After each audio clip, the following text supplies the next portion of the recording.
Coba deh bayangin, sebuah skenario yang tegang banget. Perampokan di minimarket. Polisi udah ngepung, perampoknya panik, dia nyandera kasir. Tim SWAT udah siaga di luar. Ini kan situasi hidup atau mati ya. Tapi kemudian masuk seorang negosiator. Modalnya cuma kata-kata. Dia mulai pakai teknik misalnya labeling. Dia bilang, sepertinya Anda frustrasi sekali saat ini. Terus dia mirroring, ngulang kata-kata terakhir si perampok. Keponakan Anda. Dan yang terjadi selanjutnya itu luar biasa.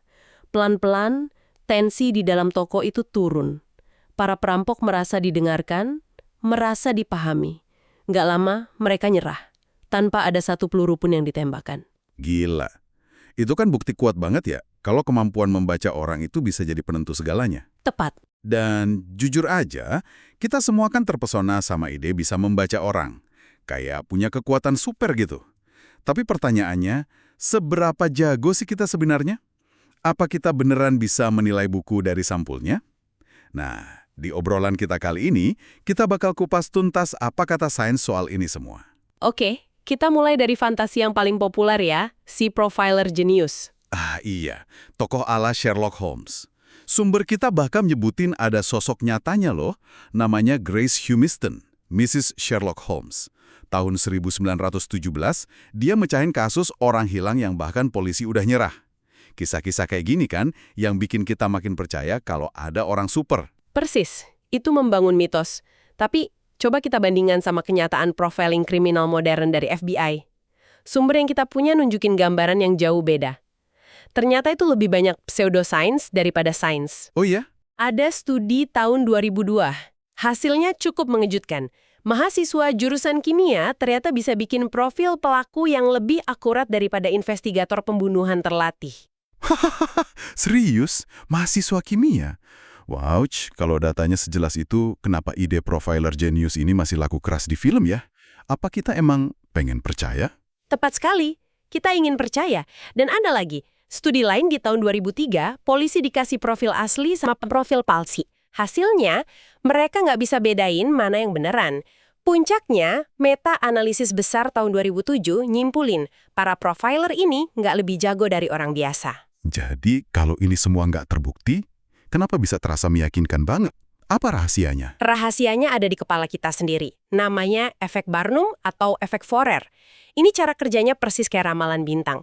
Anda baca deskripsi umum kayak Anda ingin disukai orang lain dan rasanya itu personal banget. Padahal kan semua orang juga gitu. Oke. Nah, profiler itu seringkali tanpa sadar pakai pernyataan dengan tingkat dasar atau base rates yang tinggi. Tunggu. Base rates. Kedengerannya kayak istilah statistik yang bikin ngantuk.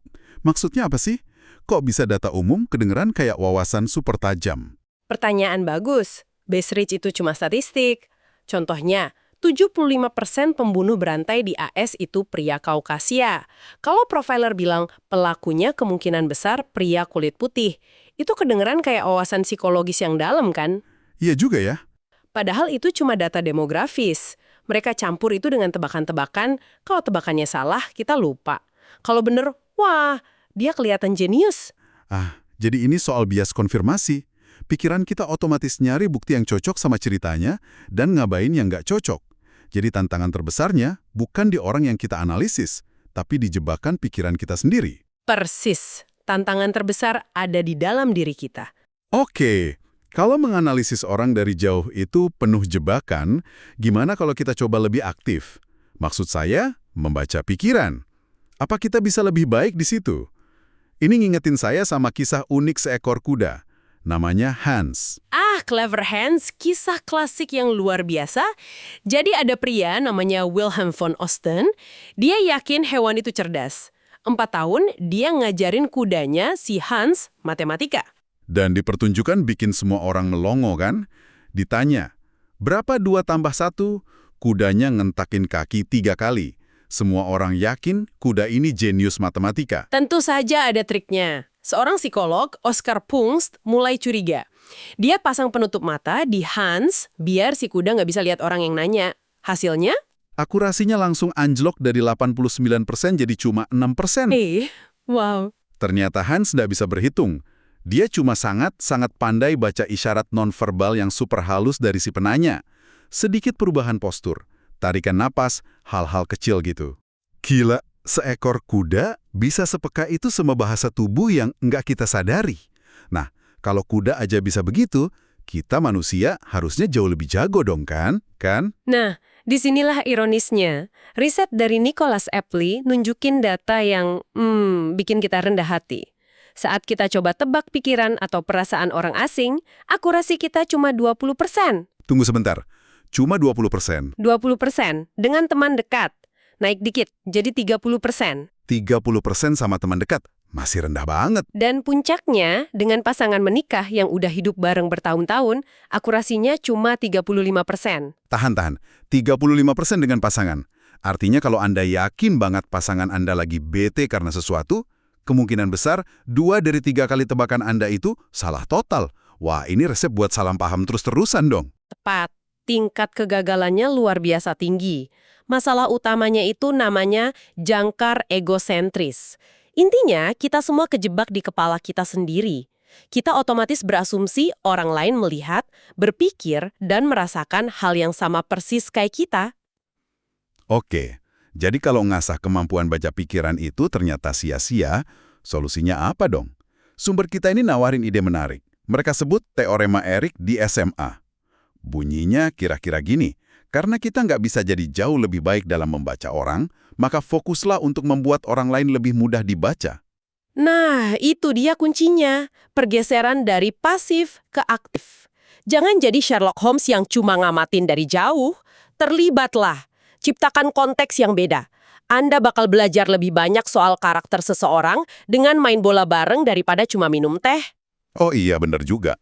Di lapangan kan kelihatan cara dia ambil keputusan, bereaksi di bawah tekanan, curang atau enggak. Dan ada satu tips lagi yang menarik.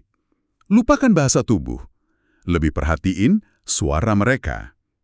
Riset nunjukin, kalau kita bisa dengar suara orang tapi nggak lihat dia, akurasi empati kita cuma turun dikit, 4%. Tapi sebaliknya, kalau kita lihat orangnya tanpa suara, akurasi kita anjlok sampai 54%. Jadi nada suara itu jauh lebih kaya informasi daripada cara orang nyilangin kaki. Intinya adalah menetapkan sinyal yang lebih kuat dan lebih jelas. Oke, jadi kuncinya proaktif. Tapi itu kan butuh waktu ya. Butuh interaksi. Gimana dengan momen-momen kilat? Maksud saya kesan pertama. Itu kan nempelnya bukan main. Ini jadi ingat satu kisah luar biasa tentang wanita yang otaknya nggak bisa lupa. Anda pasti merujuk pada Jill Price. Dia punya kondisi super langka, HSAM, Highly Superior Autobiographical Memory. Dia bisa ingat setiap detail hidupnya. Tapi baginya itu bukan anugerah, malah kutukan. Kutukan. Kenapa? Dia nggak bisa melupakan patah hati momen memalukan. Otaknya nggak bisa membingkai ulang kenangan untuk menyembuhkan luka batin. Kisahnya nunjukin betapa pentingnya kemampuan kita untuk melupakan biar bisa move on. Dan ini ada hubungannya sama kesan pertama kan? Seolah-olah otak kita punya HSAM khusus untuk kesan pertama itu. Tepat sekali. Ini membawa kita pada paradoks kesan pertama. Di satu sisi, kesan pertama itu seringkali akurat secara mengejutkan. Ada riset orang nonton video guru 30 detik tanpa suara dan mereka bisa prediksi evaluasi murid di akhir semester. Tapi, ini pasti ada tapinya kan? Tentu. Dan ini tapi yang sangat besar. Sekali terbentuk, kesan pertama itu sangat sulit diubah. Ini menciptakan lingkaran setan bias konfirmasi. Misalnya, Anda ketemu orang baru dan mikir, dia nggak ramah. Tanpa sadar, Anda akan bersikap lebih dingin. Akibatnya, orang itu pun merespons dengan sikap yang sama. Dan akhirnya, kesan pertama Anda terbukti benar. Padahal Anda lah yang menciptakan bukti itu. Jadi, kita kejebak dalam ramalan yang kita buat sendiri. Terus, gimana cara keluar dari jebakan ini? Pertama, sadari jebakan ini ada.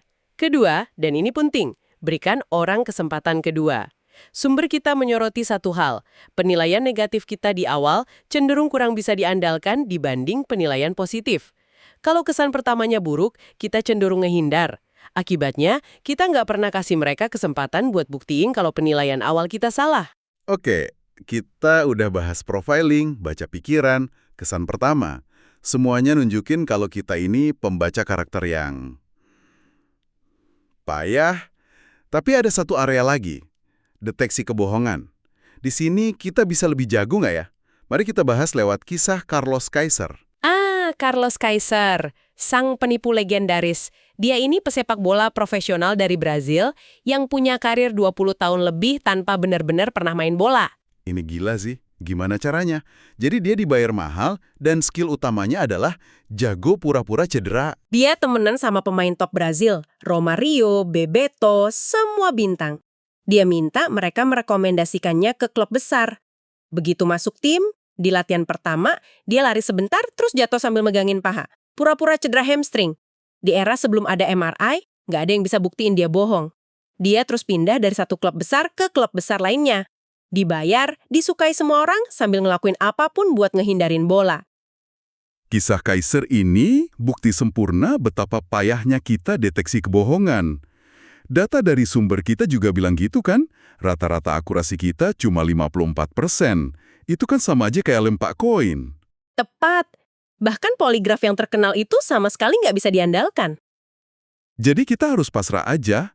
Nggak ada metode yang lebih ilmiah? Ada kelompok namanya High Value Detainee Interrogation Group atau HIG. Mereka mengembangkan pendekatan yang kita sebut aja metode jurnalis yang ramah. Prinsipnya kembali ke ide yang tadi, jangan fokus ngasah kemampuan mendeteksi Anda, tapi fokus untuk membuat tugas si pembohong menjadi lebih sulit. Oke, jadi kita bikin si pembohong mikir keras. Masuk akal. Tapi gimana cara praktisnya di obrolan sehari-hari? Ada trik simpel nggak? Tentu, idenya adalah memberikan beban kognitif. Berbohong itu nguras energi mental. Si pembohong harus ingat kebenaran, ciptain cerita palsu yang konsisten sambil tampil meyakinkan. Itu kerjaan berat. Nah, tugas kita adalah membuatnya makin berat. Dan tekniknya adalah? Ajukan pertanyaan yang tidak terduga. Ini teknik yang sangat ampuh.